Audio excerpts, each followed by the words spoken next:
प्यारे बच्चों, आज हम जो है लेंगे कैपेसिटेंस और कैपेसिटर। उससे पहले जो मैं आपको बता दूं कि हमने पदार्थों को 3 भागों में बांटा था। चालकों का बिहेवियर, कंडक्टर ऑफ का जो बिहेवियर होता है इलेक्ट्रिक फील्ड में, हम उसको डिस्कस कर चुके हैं। पहले मैं बताना चाहूँगा कि हम पदार्थों को 3 भागों में जो हैं उनके मुक्त इलेक्ट्रॉन और बद्ध इलेक्ट्रॉनों के आधार पे जो फ्री इलेक्ट्रॉन्स होते हैं और इलेक्ट्रॉन मॉडल जो होता है उसके आधार में हम चालक, एक हम कहते हैं चालक, ये होता है कंडक्टर, और दूसरा इस कंडक्टर, और एक होता है इंसुलेटर। पहले कंडक्टर, जो कंडक्टर होते हैं उनमें जो मुक्त इलेक्ट्रॉन होते हैं बहुत सारे, क्योंकि जो बाहर का जो एटम जो होता है उसमें पॉजिटिव और प्रोटॉन होता है, न्यूट्रॉन होता है, उसके चारों ओर ऑर्बिट में इलेक्ट्रॉन चक्कर लगा रहे होते हैं। और ये इलेक्ट्रॉन जो है धन आवेश के कारण जो है वैद्युत बल के साथ जो है जुड़े होते हैं, जो वैद्युत बल आपने यूनिट 1 में पढ़ा है। तो बच्चों यहाँ पर जो मेन चीज़ है कंडक्टर्स में कि जो बाहर के जो इलेक्ट्रॉन होते हैं वो क्षीण बल यानी अति वीक फोर्सेस के साथ जो है पॉजिटिव आवेश के साथ जुड़े होते हैं, जो सामान्यतः आपने देखा था ये फ्रिक्शनल इलेक्ट्रिसिटी में कि फ्रिक्शन के कारण भी जो है आसानी से और थोड़े से टेम्परेचर मिलते नहीं है, उनको मुक्त हो जाते हैं, फ्री इलेक्ट्रॉन्स हो जाते हैं, दे आर फ्री इलेक्ट्रॉन्स।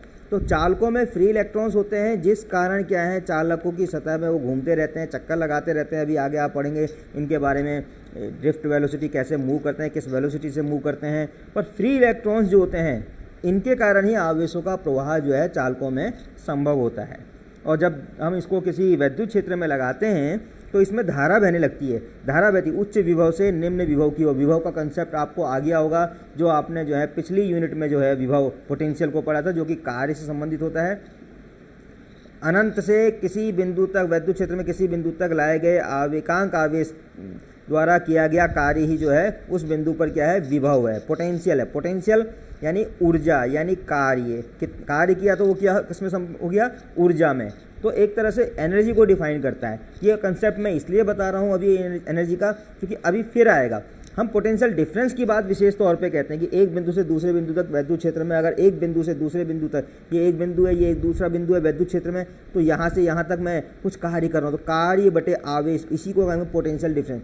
तब एक बिंदु अगर आप अनंत में लेंगे वो पोटेंशियल डिफरेंस, तब वो बन जाएगा पोटेंशियल। इस बिंदु पर, एक बिंदु पर पोटेंशियल, यानी एक बिंदु हम अनंत में लेंगे, ये बेसिक कंसेप्ट है। यहाँ पर भी हम उसी बात को हम लेके चले। चालकों में फ्री इलेक्ट्रॉन्स होता है, और उसके बाद जो है कुचालक या आचालक, या हिंदी में कहेंगे, इंग्लिश में कहेंगे इंसुलेटर। इंसुलेटर बच्चों ऐसा होता है जिसमें बाहरी कक्षा में जो इलेक्ट्रॉन्स होते हैं वो बिल्कुल स्ट्रॉन्ग फोर्सेस के साथ जो हैं पॉजिटिव आवेश से, धन आवेश से बद्ध होते हैं, जिस कारण धारा का प्रवाह नहीं होता। इसमें फ्री इलेक्ट्रॉन नहीं होते। पर परावैद्युत, इनको हम परावैद्युत के रूप में जानते हैं। जो परावैद्युत भी एक प्रकार के इंसुलेटर है, परंतु इनमें क्या होता है जब इनको वैद्युत क्षेत्र में रखते हैं तो इनमें इंड्यूस चार्जेस डेवलप हो जाते हैं। इनकी सतह पर induce charges, positive positive positive इधर हो गया एक तरफ, और नेगेटिव नेगेटिव नेगेटिव कैसे होता है इसको डिटेल में भी अब आएंगे। हम अभी जल्दी ही इसके बाद इसमें डिटेल में भी आएंगे कि इंड्यूस चार्जेस कैसे डेवलप हो जाते हैं और उसका क्या इफेक्ट पड़ता है, क्या प्रभाव पड़ता है। जो कैपेसिटी होती है, कैपेसिटी क्या होती है मैं अभी आ रहा हूँ। पर परावैद्युत यानी डाई इलेक्ट्रिक, इसको हमने वहाँ पर भी जाना था फर्स्ट यूनिट में, डाई इलेक्ट्रिक कांस्टेंट के रूप में। डाई इलेक्ट्रिक कांस्टेंट यानी परावैद्युतांक। और जो परावैद्युतांक जो होता है ये माध्यम की प्रॉपर्टी होता है। हमने वहाँ पे 3 फॉर्मूले, बेसिक फॉर्मूले आपको हमेशा याद रखने हैं। F = 1/4πε0 K Q1 Q2 R square, ये इनवर्स स्क्वायर लॉ पर निर्भर करता है, कूलाम का नियम। एक इलेक्ट्रिक फील्ड का होता है E = 1/4πε0 K Q/R square, square करना मत भूलिएगा। और पोटेंशियल के लिए V = 1/4πε K Q/R। ये बेसिक फॉर्मूले हैं। आगे पोटेंशियल एनर्जी का फॉर्मूला निकाला था, इलेक्ट्रोस्टैटिक पोटेंशियल एनर्जी का फॉर्मूला निकाला था, और द्विध्रुव लिया था, उसके कारण इलेक्ट्रिक फील्ड की इंटेंसिटी एक्सियल लाइन में, इक्वेटोरियल लाइन में, ये सब चीज़ें आपको पढ़नी है, ये सब चीज़ें आपको ध्यान में रखनी है इस यूनिट में। डाई इलेक्ट्रिक कांस्टेंट जिसे हम K से जानते हैं, K, ये जो K है यहाँ पर ये बहुत बड़ा रोल डिफाइन करते हैं। हमने पूरे फॉर्मूले में K लिखा है यहाँ पर, ये माध्यम को दर्शाता है। K होता है माध्यम, ये विद्युतशीलता पर डिपेंड करता है। K = ε/ε0। जो ε0 है वो है निर्वात की विद्युतशीलता, और एप्सिलॉन क्या है, माध्यम की विद्युतशीलता। इसे परमिटिविटी ऑफ फ्री स्पेस हो गया ε0, और परमिटिविटी ऑफ मीडियम हो गया एप्सिलॉन। तो ε/ε0 को हम εr भी कहते हैं, रिलेटिव परमिटिविटी। यानी कि हमें वायु के सापेक्ष ही किसी माध्यम की परमिटिविटी को निकाला है, वैद्युतशीलता को निकाला है, वैद्युत धारण करने की क्षमता को निकाला है। आप जानते हैं कि वायु के अतिरिक्त किसी और माध्यम में को दो आवेशों के बीच लगने वाला बल इसीलिए कम हो जाता है क्योंकि के का मान जो है वायु के अलावा अन्य माध्यमों के लिए अधिक होता है। वायु के लिए के का मान होता है 1, वायु के लिए जो है के होता है 1, अन्य माध्यम में जैसे जल है तो उसके लिए माध्यम होता है, जल के लिए होता है 80। तो जल में अगर रखेंगे तो 1/80 यानी कि फोर्स जो है डिक्रीज हो जाएगा, कम हो जाएगा। वहां पर भी हमने फोर्स से डिफाइन किया था F/Fm करके, तो वहां पर भी हमने इस बात को जो है हमने डिफाइन कर लिया था। और कि के का मान जो है क्या होता है, के का मान तो जल के लिए 80 हुआ, के का मान वायु के लिए 1 हुआ, पर हमने वहां जो डिफाइन किया था के को फोर्स केस में किया था। अगर हम लेंगे एक मीडियम, देखिए यहाँ पर एफ एयर लिया हमने, वैक्यूम, पहले एफ एयर लेते हैं, एफ एयर तो 1/4πε, मैं थोड़ा सा पीछे चला गया हूँ बैक में, Q1 Q2/r², Q1 Q2/r², और एफ एम लेते हैं तो 1/4πε0 के Q1 Q2/r², जहां पर K क्या है, माध्यम का परावैद्युतांक, डाइलेक्ट्रिक कांस्टेंट। अगर मैं FA/FM करूंगा तो कितना आएगा, देखिए FA/FM करते हैं जरा, तो 1/4πε ऊपर भी है, Q1 Q2 ऊपर भी है, 1/r² ऊपर भी है, सब कट जाएगा तो 1/1/K। नीचे क्या आएगा, Q1 Q2 कट गया ऊपर का, Q1 Q2 नीचे का कट गया ऊपर का, नीचे का r² भी कट गया नीचे का, और 1/K तो रह गया बराबर K। इसलिए K को आप फोर्स डिवाइडेड बाई, अब मैं सीधे सीधे कहूँ force in vacuum, force in air divided by, या वैक्यूम भी कह सकते हैं, फोर्स इन एयर या वैक्यूम, निर्वात कहते हैं निर्वात, and upon force in medium. तो इस रूप में भी हम डाइलेक्ट्रिक कांस्टेंट को डिफाइन करते हैं। आप एक तरह से ये भी कह सकते हैं कि एफ एयर का और एफ एयर बटा के कर देंगे तो एफ मीडियम निकल आएगा, एफ एयर बटा के। यहाँ पर देखिए आप एफ एयर, ये 1/4πε0 Q1 Q2/r² क्या है, एफ एयर, और बटा के किया तो क्या निकल जाएगा, बटा के एफ एम। तो एफ एम बराबर एफ, यहाँ से भी देख सकते हैं आप, एफ एम बराबर एफ एयर बटा के। तो वहां पर हमने डिफाइन किया था फोर्स के टर्म में के को। तो यहाँ पर के को मुझे ज़्यादा डिफाइन नहीं करना है क्योंकि मुझे आगे बढ़ना है और मुझे आगे बताना है कैपेसिटी। ये तो हो गया परावैद्युतांक, जिक्र इसका भी आएगा, बार बार आएगा। अब आता है कैपेसिटी क्या है, कैपेसिटी किसे कहते हैं, धारिता किसे कहते हैं। भाई देखो कोई चालक है, कोई भी चालक है, कोई चालक है, मैंने कोई चालक है, इसको मैं कुछ आवेश, अभी चालक में कोई आवेश नहीं, जीरो आवेश, मैंने इसको आवेश दिया Q। अब जीरो आवेश तो विभव भी क्या था, जीरो, कोई ऊर्जा संचित ही नहीं थी। अब मैं इसको थोड़ा सा आवेश दिया, कहाँ से दिया, अब मान के चलूंगा अनंत से ला करके ना, इनफाइनाइट से, यहाँ पर इनफाइनाइट में पोटेंशियल क्या था, जीरो था। अब लाया यहाँ पर कुछ पोटेंशियल होगा, कुछ कार्य किया जाएगा, वो कार्य ऊर्जा के रूप में संचित हो जाएगा, कार्य बटे आवेश, उसका विभव बढ़ेगा, तो कुछ विभव बढ़ेगा, यहाँ पर कुछ आवेश दिया कुछ विभव बढ़ेगा, फिर कुछ आवेश दिया कुछ विभव बढ़ेगा, विभव के साथ एनर्जी भी बढ़ती जाएगी। क्यों, क्योंकि कार्य कर रहा हूँ। और भी अगर मैं इसको धन आवेश दे रहा हूँ, सपोज धन आवेश, और अगर ध्यान से देखिए धन आवेश दिया मैंने इसको, तो धन आवेश लाने पर, इसको आवेशित करने पर, जब चालक को धन आवेश दे रहे हैं तो उसका विभव बढ़ता जा रहा है, और धन आवेश के कारण प्रतिकर्षण बल के विरुद्ध कार्य कर रहा हूँ तो कार्य ऊर्जा के रूप में संचित हो जा रहा है।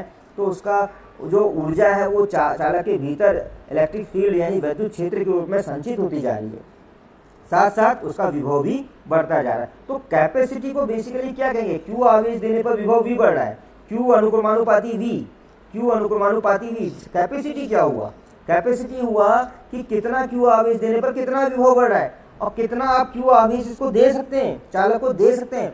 इन जनरल अगर हम कैपेसिटी की बात करें तो हम कैपेसिटी जानते हैं, हम ये कहते हैं कि क्षमता, किसी धारण क्षमता, या हिंदी में बोलेंगे तो धारिता, धारण करने की क्षमता, कितना धारण कर सकती है, क्या धारण कर सकती है, चार्ज। यहाँ पर क्या करती है, चार्ज होल्डिंग कैपेसिटी, कि कोई भी चालक कोई भी वस्तु कितना चार्ज होल्ड कर सकती है, वो उसकी कैपेसिटी कहलाएगी, चार्ज होल्डिंग कैपेसिटी।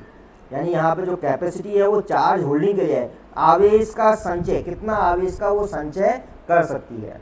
तो बच्चों यहाँ पर एक बात हमेशा ध्यान रखना, कैपेसिटी जो हम इन जनरल हम अपने डेली लाइफ में यूज करते हैं। जैसे उमेश नाथ में कैपेसिटी है नीट का एग्जाम क्रैक करने की, यानी वो कार्य करेगा इतना, उसमें उतनी ऊर्जा है उस लेवल तक अपनी स्ट्रेंथ को बढ़ाने की कि वो नीट का एग्ज़ाम, उतना हार्ड वर्क करने की कि वो नीट का एग्ज़ाम जो है क्रैक कर दे और डॉक्टर बन जाए। या बबीता रुवाली में इतनी क्षमता है कि वो जेईई मेंस का एग्ज़ाम क्रैक कर दे और इंजीनियर बन जाए। तो यहाँ पर कैपेसिटी का मतलब वही हुआ। यहाँ पर कैपेसिटी का मतलब क्या है, वो यही कि कितना वो कार्य करे, आप इसको देने में कितना कार्य, वो ऊर्जा में। तो दो बातें मैं यहाँ पर कहूँगा, एक तो चार्ज, यहाँ पर चार्ज होल्ड कर रहा है, चालक क्या चार्ज होल्ड कर रहा है, चार्ज को रख रहा है और रखने से क्या हो रहा है, एनर्जी स्टोर हो रही है। तो charge holding and energy holding, दो बातें हो रही हैं यहाँ पर। तो इसीलिए अभी बात में आएगी कि कितनी एनर्जी स्टोर हो रही है, वो आएगी बात। Charge holding and energy holding, कितना चार्ज होल्ड कर ले रहा है, कितना एनर्जी होल्ड हो जा रहा है चालक के भीतर। अब मैं बच्चों यहाँ पर क्यू अनुक्रमानुपाती वी है, इसको मैं क्यू बराबर सी वी कर दूंगा, सी बराबर क्यू अपॉन वी हो जाएगा। ये जनरल फॉर्मूला हो गया कि क्यू आवेश देने पर विभव वी हुआ, दैट इज कैपेसिटी। पर ये जनरल फॉर्मूला है, C equal to Q upon V. Actual में जो सी के जो फॉर्मूले आएंगे, जो कैपेसिटी के किस फॉर्मूले आएंगे, वो डिपेंड करेंगे चालक के आकार पर, चालक के किस माध्यम में रखा है उस चालक को, उससे हम बनाएंगे कैपेसिटर्स। वो कैपेसिटर अलग अलग आकृति के होंगे, अलग अलग आकार के होंगे, अलग अलग डायमेंशंस के होंगे, उनमें विमाएँ अलग अलग हो सकती हैं, सिलेंड्रिकल हो सकता है और पैरेलल हो सकता है, प्लेट की तरह हो सकता है, गोलीय हो सकता है। तो इन आकार के कारण कैपेसिटेंस अलग अलग होता है। सेम टू सेम जैसे हम कहते हैं ये formula R equal to V upon I, Ohm के नियम का फॉर्मूला है। आर वी और आई पर तो निर्भर करता है, पर आर बेसिकली किस पर निर्भर करता है, तार की लेंथ पर, तार के अनुप्रस्थ परिक्षेत्र के क्षेत्रफल पर, एल पर, ए पर, और जो है एक और आता है पदार्थ की प्रकृति पर। इसको आप देखेंगे जब आप यूनिट नंबर 2 को पढ़ रहे होंगे। ज़्यादा डिटेल में यहाँ पर मैं नहीं जाऊँगा। तो ये फॉर्मूला हमारे पास आया C equal to Q upon V. अब आता बच्चों मात्रक क्या है। तो मात्रक क्या है, क्यू का मात्रक क्या है, कूलाम, और v का मात्रक क्या है, वोल्ट। तो आपको इसका मात्रक हमेशा पता रहना चाहिए, कूलाम पर वोल्ट, कूलाम पर वोल्ट, कूलाम प्रति वोल्ट।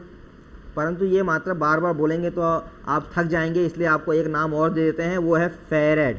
इसी को कहते हैं फैरेड इक्वल टू कूलाम पर वोल्ट। इसको फैरेड भी कहते हैं, इसको फैरेड भी कहते हैं। यहाँ पर यदि एक फैरेड को डिफाइन करना होगा तो कैसे करेंगे, एक फैरेड को डिफाइन कैसे करेंगे। तो एक फैरेड को डिफाइन करने के लिए आपको Q बराबर लेना पड़ेगा 1 कूलाम और V बराबर लेना पड़ेगा 1 वोल्ट। यानी कि जब हम चालक को 1 कूलाम आवेश दे रहे हैं तो वो चालक के वोल्ट में, विभव में 1 वोल्ट की वृद्धि कर दे, तो कहेंगे भाई चालक की धारिता कितनी है, चालक का कैपेसिटी कितना है, वो है 1 फैरेड, वो है 1 फैरेड। इसके अलावा जो इसके डायमेंशंस हैं, डायमेंशंस को देख लीजिएगा, छोटे बड़े मात्रक सीख लीजिए, डायमेंशन निकाल लीजिए। जो 11th क्लास में डायमेंशन एनालिसिस पढ़ते हैं आप, उसको निकाल लीजिए। डायमेंशन एनालिसिस निकालना कोई टफ नहीं होता है बच्चों। जैसे फैरेड बराबर कूलाम पर सेकेंड है, इस मात्रक से ही निकलता है। फैरेड बराबर कूलाम प्रति वोल्ट।